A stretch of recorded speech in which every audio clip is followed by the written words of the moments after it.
के मुताबिक आईबी की एक रिपोर्ट आई है। आज अगर गुजरात में चुनाव हो तो गुजरात में आम आदमी पार्टी की सरकार बन रही है। यहाँ आईबी मतलब इसका बाप।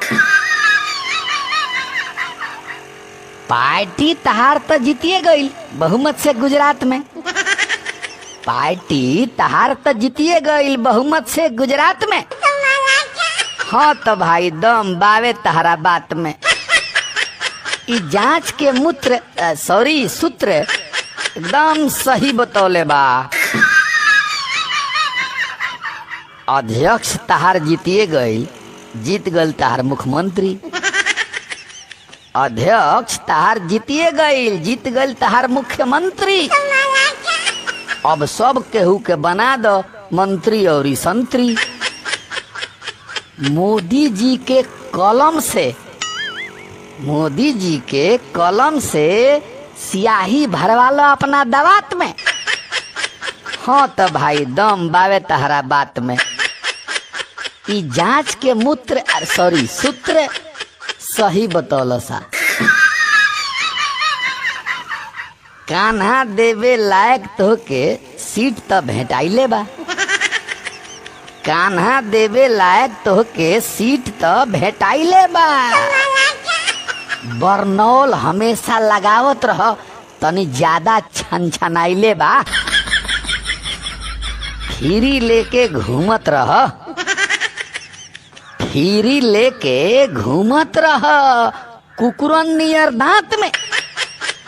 हाँ तो भाई दम बावे तहरा बात में। ई जांच के सूत्र सही बतौले बा। जब से पैदा भइल तब से कहियो बोलले बाड़ा साँच। जब से पैदा भइल तब से कहियो बोलले बाड़ा साँच। राजनीति में पाकल नहीं बाड़ा अभी कांच। बिछावन गीला करे ल तू, बिछावन गीला करे ल तू अभी ले तू रात में। हाँ तो भाई दम बावे तहरा बात में। ई जांच के सूत्र सही बतौले बा। तहरा के जे वोट देला उ देश के गद्दार है। तहरा के जे वोट देला उ देश के गद्दार है। थूके लाजे मुंह पर तहरा उहे ईमानदार है। पब्लिक अब धराई तोहके ककरी तहरा हाथ में।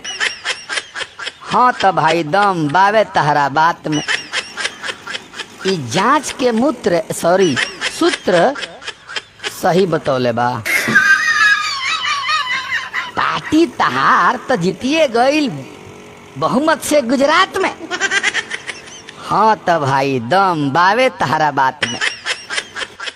ई जांच के सूत्र सही बतौले बा।